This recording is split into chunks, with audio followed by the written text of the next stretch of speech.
মেক্সিকোর ওয়াক্সাকা রাজ্যের San Pedro হুয়ামেলুলা শহরে অনুষ্ঠিত হয়েছে এক ব্যতিক্রমী ও শতবর্ষের পুরানো ঐতিহ্য। শহরের মেয়র ড্যানিয়েল গুতিয়েরেজ একটি জীবন্ত স্ত্রী কুমিরকে প্রতীকীভাবে বিয়ে করেছেন। ঘটনাটি সামাজিক যোগাযোগ মাধ্যমে ব্যাপক আলোচনার জন্ম দিলেও এটি স্থানীয় আদিবাসী সম্প্রদায়ের বহু প্রাচীন সাংস্কৃতিক রীতির অংশ। স্থানীয় চন্তাল ও হুয়াভে আদিবাসীদের বিশ্বাস অনুযায়ী স্ত্রী কুমির প্রকৃতি বা পৃথিবী মাতার প্রতীক। অন্যদিকে মেয়র মানুষের প্রতিনিধি হিসেবে এই প্রতীকী বিয়েতে অংশ নেন। তাদের বিশ্বাস এই আচার পালনের মাধ্যমে মানুষ ও প্রকৃতির মধ্যে ঐক্য প্রতিষ্ঠিত হয় এবং এর ফলে পর্যাপ্ত বৃষ্টি, ভালো ফসল, প্রচুর মাছ এবং এলাকার সমৃদ্ধি আসে।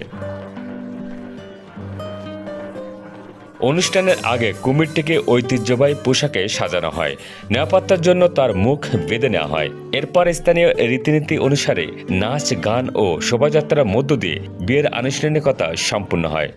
অনুষ্ঠান শেষে মেয়র প্রতীকীভাবে কুমিরটিকে চুম্বন করেন, যা এই উৎসবের অন্যতম আকর্ষণ। স্থানীয়দের মতে এই ঐতিহ্য কয়েক শতাব্দী ধরে চলে আসছে এবং প্রতি বছরই একইভাবে পালন করা হয়।